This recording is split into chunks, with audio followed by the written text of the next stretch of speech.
Last time we saw that the bird was calling the people inside the cave to come out and rob him away of his wealth and all. And of course, the king hears some commotion. That is some noisy disturbances coming from inside the cave. That is, he got an idea that the some persons may be coming out and snatching away his jewels if we wait further. So he did not sit there for more time. He lost no time in riding away to safety. So that was common sense that the bird was calling the people inside the cave to come out and snatch his jewelry. That is the jewel that he had worn around his neck, and he has got lot of wealth. So come out and just steal him away before he rides away. That was the statement told by the bird, and there was commotion also, movement. So of course the king did not stay there further. He lost no time in riding away to safety. He was relieved to see an ashram in a small clearing. He could see many ascetics going. So of course he saw one ashram. Then he went from that place and he proceeded further to the forest, into the forest, and he found that there was an ashram near a clearing.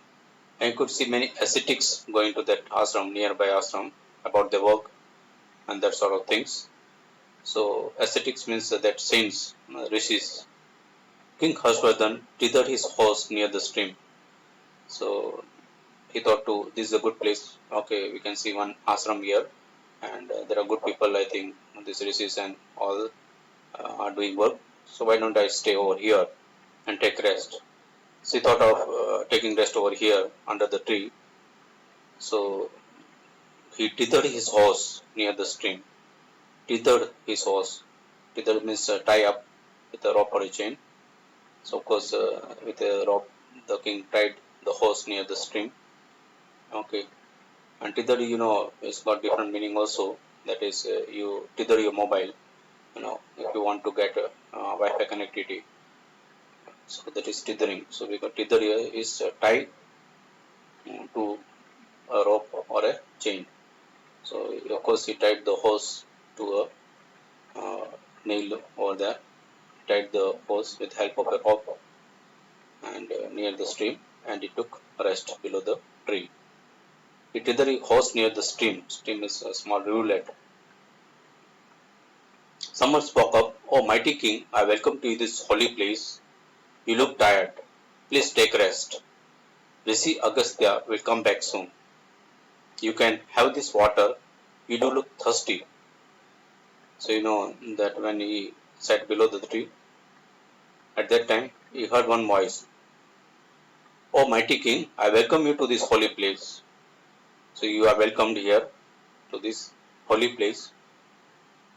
You look tired, so take rest. And the Rishi Agastya, he will come back soon. Meanwhile, you can drink some water because you look thirsty.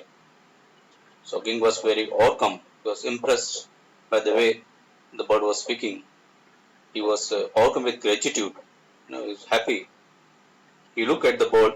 It looked very similar to the one that he had seen earlier, that he had seen some time back on the banyan tree.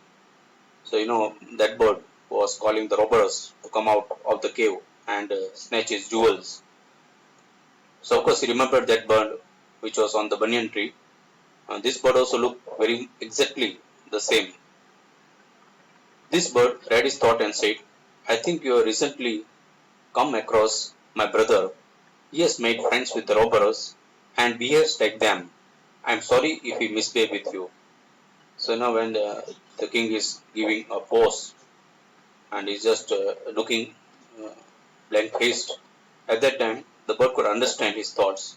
He understood that the king is confused by looking at me, that how come the same bird sit over here. So he said, "Don't be confused. I think you have met my brother who looked exactly like me. Actually, he has made friends with the robbers and behaves like them.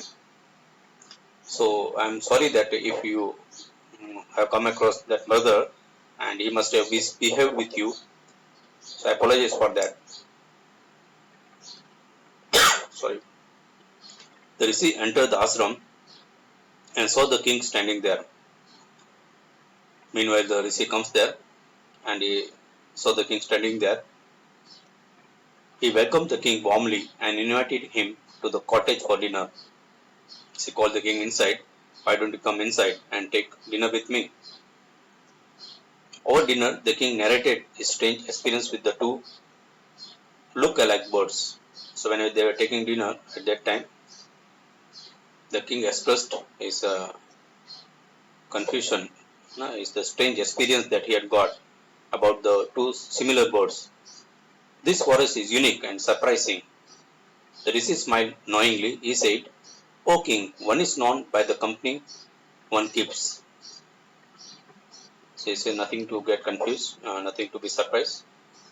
Then the Rishi smilingly explained, "O king, the one that is known by the company that one keeps." So you are known by the company you keep.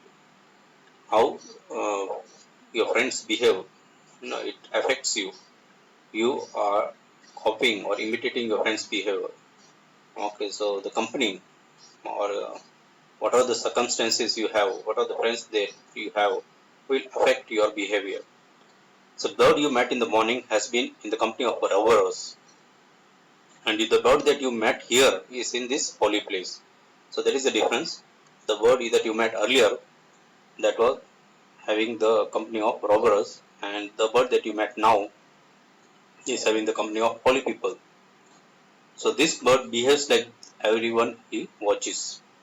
Now come, don't spend any more time thinking about this. Take rest. So don't waste time unnecessary thinking about that thing, because one is known by the company one keeps. So this bird is behaving well because he lives with the holy people, and that other bird, it behaved rude to you. It tried to instigate to snatch away your jewels because it was living in the company of robbers. Okay, leave it now. Take rest. Long after the king had returned to his palace, he kept thinking about the birds and the lesson they taught him unknowingly. So when he returned to the place, he recalled the incident and thought about the birds and the lesson they taught him unknowingly. So sometimes, without your awareness, you learn something in life through experience. So that is what the king also learned from his experience, and the birds unknowingly have taught him that one is known by the company one keeps. So though the birds were of the same parents, that is they were siblings, but you come though they looked alike, similar, but still they behave differently. So they were siblings, they looked alike, they were the same parents, but still they behave differently because one is known by the company one keeps. So one bird was living near the caves of robbers, the other bird was living near ashram of rishis.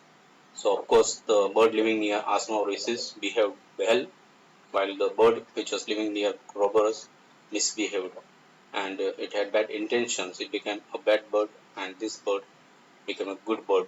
So that is what he learned from this experience, and the birds had taught him unknowingly. So with this we finish the story, and here the theme goes: one is known by the company one keeps.